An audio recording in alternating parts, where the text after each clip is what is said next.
Oi, gente. O vídeo de hoje vai ser um pouco diferente. Não vai ser um vlogão, como eu tô acostumada a fazer, porque essa semana tá sendo uma semana bem desafiadora.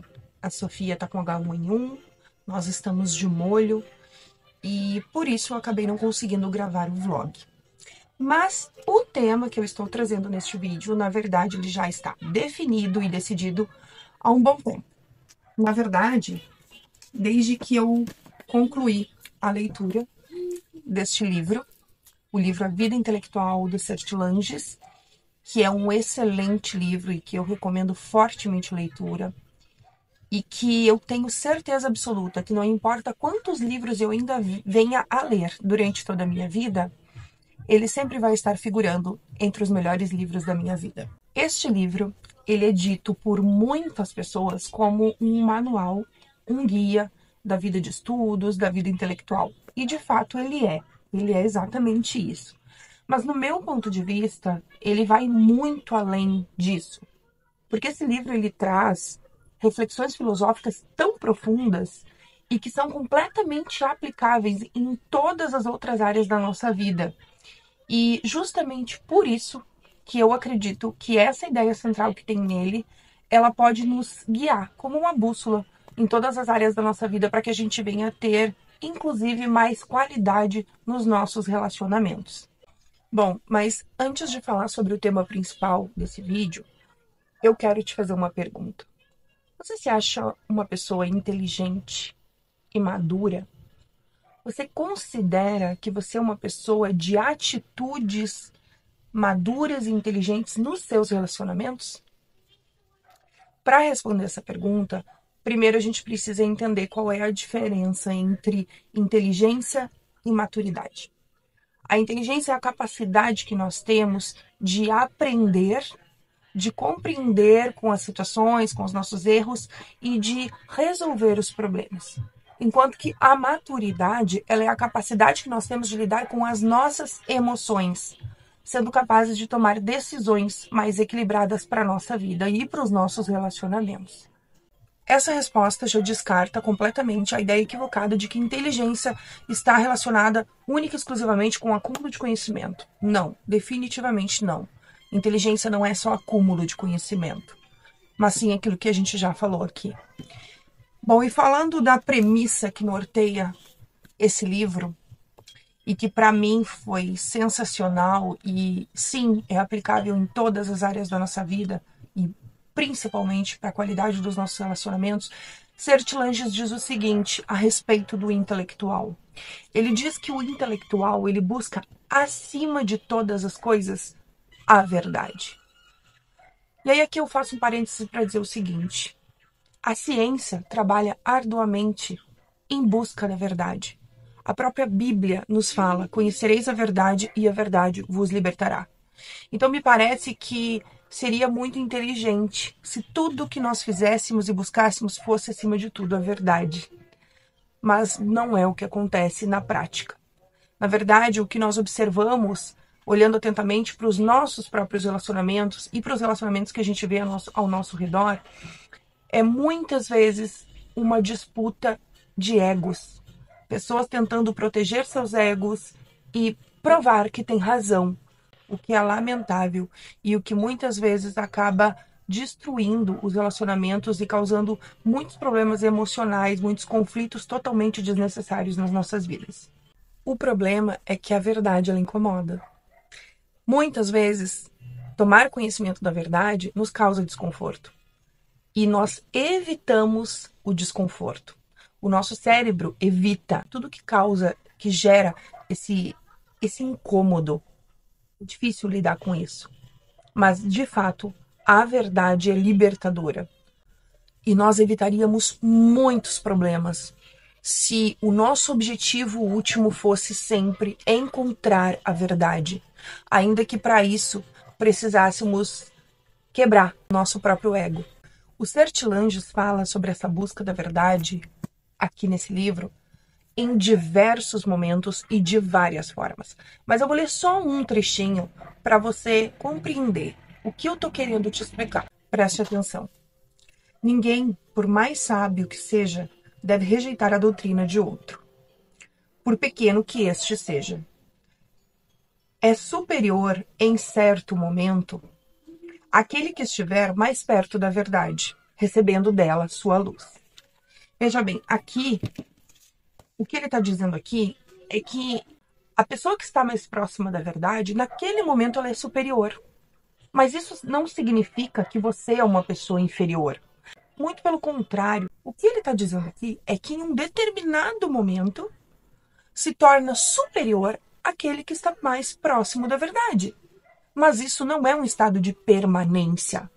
Até porque você assumir que está errado e concordar com a verdade já te coloca em estado de igualdade e em um estado superior ao que você se encontrava antes. Então não é admitir inferioridade, muito pelo contrário.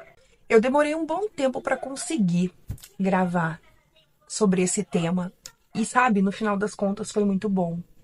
Porque nesse meio tempo, nessa demora de conseguir sentar e elaborar as ideias, né, organizar as ideias para trazer esse vídeo, eu comecei a ler esse outro livro aqui, O Animal Social, do Eliot Aronson e do Joshua Aronson. Esse livro é um livro de psicologia social que trata da influência da presença real ou imaginária das pessoas nos nossos pensamentos e nos nossos comportamentos. Portanto, é um livro que fala de comportamento humano, ele é muito interessante. E dentro do tema desse livro, uma das teorias que o Eliot aborda é a teoria da dissonância cognitiva. A dissonância cognitiva, ela é a tensão, o estado de tensão que é gerado em nós por pensamentos divergentes. Por exemplo, você está numa conversa, numa discussão sobre alguma coisa com uma outra pessoa, onde você expõe a sua opinião e essa outra pessoa expõe uma opinião divergente da sua, portanto, dissonante. Essa dissonância, essa discordância, ela gera um estado de tensão, porque afinal de contas você não concorda com a opinião divergente da sua. E essa dissonância vai fazer com que inconscientemente o seu cérebro busque razões e justificativas que reafirmem a sua convicção e o seu ponto de vista, diminuindo assim esse estado de tensão que você sente.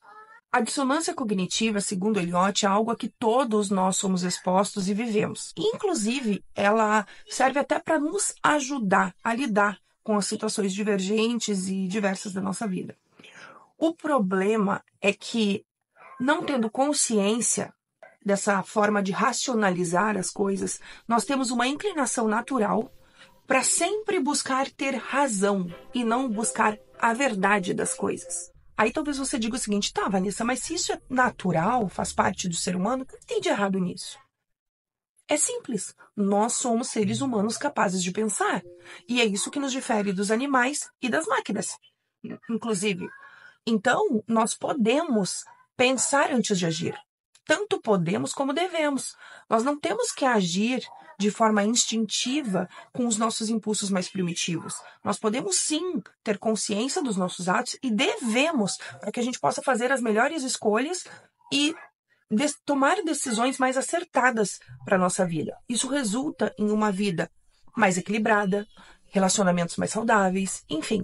Embora a maturidade não esteja necessariamente relacionada à idade cronológica, pessoas inteligentes entendem que com o passar dos anos, elas irão sim, muitas vezes, mudar de opinião e que muitas vezes suas convicções vão ser abaladas, caindo muitas vezes por terra, dando espaço a novas convicções.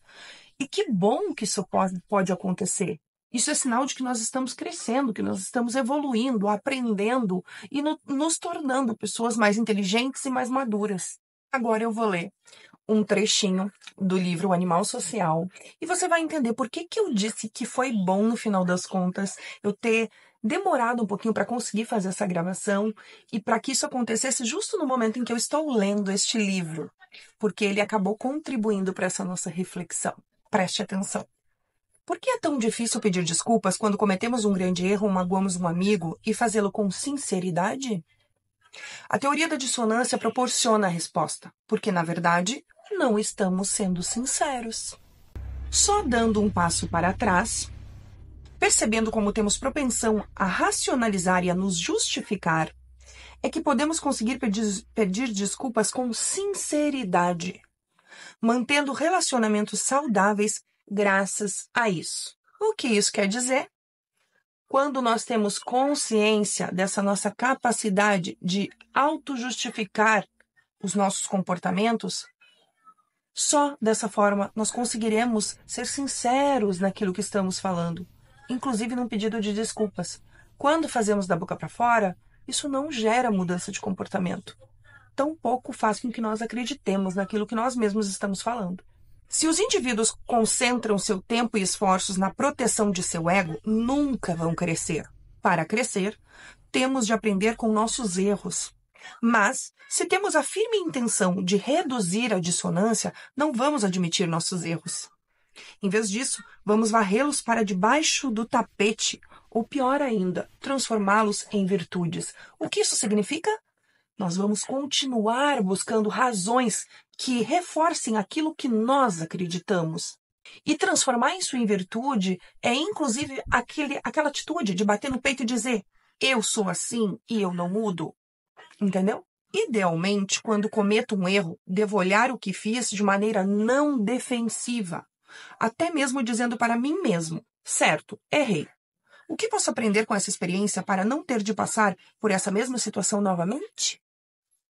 Eis aí a atitude inteligente. Pensar com clareza, tomar atitudes baseadas na nossa razão, não nas nossas emoções momentâneas. Normalmente, no calor da emoção, de uma discussão, de uma conversa, nós tendemos a agir por impulsividade.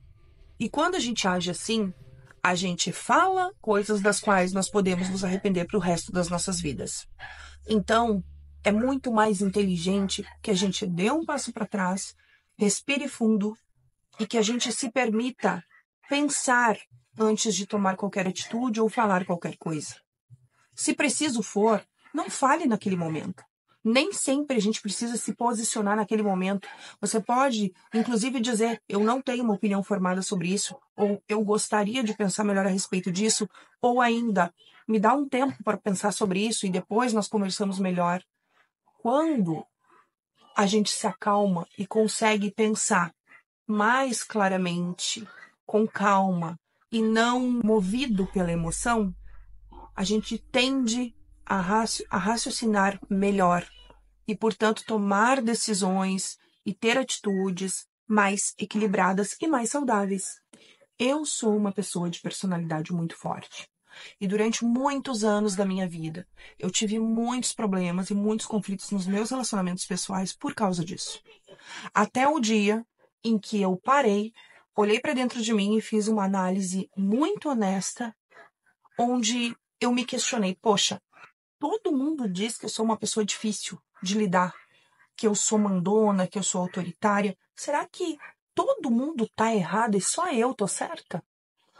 A partir daquele momento, eu comecei a prestar atenção nas minhas atitudes, no meu modo de falar, na minha agressividade, no meu tom de voz e, principalmente, em como eu invalidava as opiniões divergentes das minhas dentro das discussões. E é aqui que eu quero te contar como que você pode começar a praticar um exercício de ter consciência das suas atitudes no momento de uma discussão, no momento de tensão, de um conflito.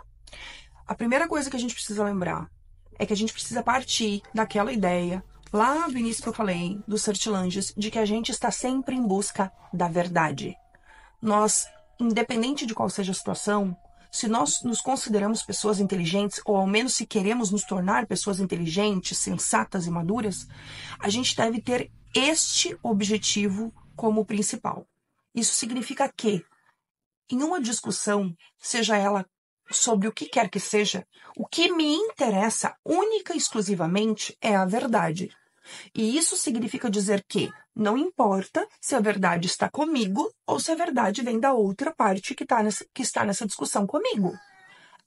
O meu objetivo maior é a verdade. Lembra a verdade libertadora? A verdade, ela é soberana. E a verdade nos liberta e nos livra de diversos problemas. Então, o nosso objetivo último, sempre, independente de qual seja a circunstância, é a verdade. Partindo deste princípio, a gente precisa urgentemente, dentro de uma discussão, de um conflito, fazer uma escuta ativa. E isso significa validar o que a outra pessoa está te trazendo nessa discussão. Ai, Vanessa, mas eu não concordo. Não precisa concordar. Validar não é concordar. Validar é fazer momentaneamente uma suspensão do seu julgamento para tentar ver as coisas com o olhar daquela pessoa. Para entender por que aquela pessoa pensa daquela forma. Agindo dessa forma, você não só estará desarmando essa pessoa, porque ela vai perceber que você está realmente interessado no que ela tem a dizer, e ela não vai querer te contra-atacar para também justificar suas razões e ficar aquela briga de ego onde um quer ter razão em cima do outro. Mas essa pessoa também, quando você for expor sua ideia, ela também vai te ouvir genuinamente. E dessa forma, três coisas podem acontecer. A primeira delas é você verificar que de fato você estava certo, essa pessoa estava equivocada, mas aí essa pessoa já vai estar mais aberta a te ouvir, e aí você vai conseguir expor sua ideia e, não se sentindo atacada, essa pessoa vai validar o que você está expondo e talvez ela enxergue o seu erro e admita. Ou ainda, você vai verificar que de fato a pessoa equivocada era você. E você vai concordar com aquela pessoa. E ok, não tem nenhum problema nisso. Lembra daquilo que a gente falou? Momentaneamente, a pessoa que está mais próxima à verdade é uma pessoa superior. Isso não significa um estado de permanência. Essa pessoa não é melhor do que você como pessoa, porque naquele momento ela está certa. Ou uma terceira opção ainda pode acontecer. As duas partes vão verificar que tem equívocos das duas partes e tem acertos das duas partes. E vão entrar em um acordo. E tudo vai ficar ok. E isso gera paz. Isso gera equilíbrio, relacionamentos mais saudáveis. E você se torna uma pessoa mais inteligente, mais madura e mais sensata. Uma coisa que eu acho incrível é que as pessoas inteligentes, elas são tão sensatas que onde elas chegam, elas evocam respeito. Sabe? São pessoas que as pessoas olham para elas e sentem respeito, sentem inspiração, porque são pessoas que mantêm um controle emocional, que têm um domínio próprio. Isso é incrível e deveria ser almejado por todos nós. Esse ano, eu e meu marido, nós faremos 24 anos de casamento. Então eu acho que nessa área de casamento eu tenho um pouquinho de propriedade para falar, porque eu já passei por algumas situações. E hoje, olhando para trás, quando eu lembro de algumas situações lá do início do nosso relacionamento, eu penso, Senhor, misericórdia. Que bom que eu amadureci, que eu evoluí. Que bom que eu tive a oportunidade de enxergar os meus erros. Graças a Deus por isso, porque eu era muito imatura. Nossa, como eu era imatura. É incrível como a gente ter humildade para admitir os nossos erros pode nos transformar. Hoje eu sou tão diferente do que eu já fui, tão diferente. E aí aqui eu quero te dar uma dica para você que está num relacionamento e que pode talvez estar passando por coisas parecidas. Eu já vi muitas situações onde as pessoas estão juntas há muito tempo. E sabe aquela briga de ponta de faca, sabe? Que fica aquela coisa, chove no molhado e, sabe, enxugar gelo que não resolve? Pois é, tem gente que não aprende. Tem gente que definitivamente não aprende. E aí eu vou te dar uma dica. Sabe aquele comportamento que te incomoda absurdamente, que você olha e diz, meu Deus, como que essa criatura é capaz de fazer isso? Como que essa pessoa não enxerga que tá errada? Sempre existe isso nos relacionamentos. Porque relacionamento é feito de pessoas diferentes, com criações diferentes, então isso é comum. Mas o fato é o seguinte, tem pessoas que estão criando problemas no seu relacionamento e sofrendo durante anos e anos e anos por coisas totalmente desnecessárias. E aí eu vou te provar isso. Te fazendo uma simples pergunta. Pensa aí num comportamento ou numa convicção, talvez, que o seu parceiro tenha que te incomoda profundamente. Esse comportamento ou essa convicção é algo inegociável? Inegociável no sentido de seria motivo suficiente para gerar uma separação, por exemplo? Provavelmente não, né? Porque se vocês estão juntos até hoje, provavelmente não. É aí que eu quero chegar. Se esse comportamento do seu parceiro, da sua parceira, ele é algo tolerável, ainda que insuportável, mas se ele é algo tolerável, ou seja, não é algo que vai gerar que vai ser motivo de uma separação, então, nesse caso, a sua paz é muito cara para você sacrificá-la, acreditando na ilusão de que impondo o que você acredita, você vai fazer com que essa pessoa mude de comportamento, mude de opinião. E eu vou te provar isso, lendo um trecho desse livro maravilhoso de psicologia social, que tem vários estudos científicos falando sobre isso. Olha só. Se você faz ou diz uma coisa que é difícil de justificar externamente, vai tentar justificá-la internamente, tornando suas atitudes mais consistentes com aquilo que você fez ou disse. O que isso significa? O que o Elliot Aronson está falando aqui é que, em outras palavras, usando as minhas palavras para que você entenda, não existe nada mais poderoso e convincente do que a nossa própria consciência. Ou seja, eu posso usar todas as minhas estratégias para convencer alguém de alguma coisa, mas isso é uma justificativa externa. Se de fato não houver uma justificação interna da própria pessoa para que ela acredite naquilo e, portanto, mude de comportamento, essa mudança não vai acontecer. E escuta só isso. Se você quer levar uma pessoa a mudar uma atitude, faça-a realizar ou dizer algo contrário à atitude e recompense-a mal para fazê-lo. O que isso significa? Pode parecer difícil, mas é o seguinte. A influência do nosso comportamento, ela pesa muito mais e corrobora muito mais para que exista uma justificação interna na pessoa e que assim ela mude de comportamento do que a nossa forçação de barra, que seria a justificação externa, ou seja, uma punição. Ah, não concorda comigo, vou ficar de cara fechada, vou te punir, vou brigar. Ou uma grande recompensa. Faz isso pra mim e eu vou te dar uma recompensa. Essas coisas não funcionam. Pense no seguinte exemplo. Seu filho tá na fase escolar, tá na escola, e ele não tá indo muito bem na escola. E você quer incentivá-lo a estudar e a se sair melhor nos estudos. E você diz pra ele o seguinte: estuda, se dedica, que no final do ano eu vou te dar aquele videogame maravilhoso que você quer. O que vai acontecer? Essa criança provavelmente vai se esforçar para estudar mais, para tirar uma nota melhor, para conseguir o que ela quer. Mas só por isso. Ela só vai fazer isso em prol do benefício que foi prometido a ela, da recompensa. Ela não vai fazer isso porque ela mudou as convicções dela ou porque ela entendeu, nossa, eu preciso estudar. Não. Ela simplesmente vai fazer aquilo pela justificação externa. Então, a gente precisa entender que comportamento de pressão externa, seja ela como for, não resulta em mudança de comportamento de pensamento das pessoas. E o melhor que nós temos a fazer é buscar acima de qualquer coisa e independente de qualquer coisa, a verdade. Fazendo isso, nós seremos pessoas mais sensatas, mais equilibradas, portanto, teremos mais credibilidade com as pessoas. E aí sim, o nosso comportamento pode influenciar aqueles que convivem conosco a buscarem também serem pessoas mais equilibradas, mais sensatas, mais inteligentes e mais maduras, buscando acima de tudo a verdade. Enfim, eu espero sinceramente que você tenha gostado. Se você gostou desse vídeo, deixa um comentário aqui embaixo, eu vou adorar saber a sua opinião, seu ponto de vista sobre isso. Não esqueça de curtir esse vídeo, de compartilhar. Um grande beijo e até o próximo vídeo. Tchau, tchau!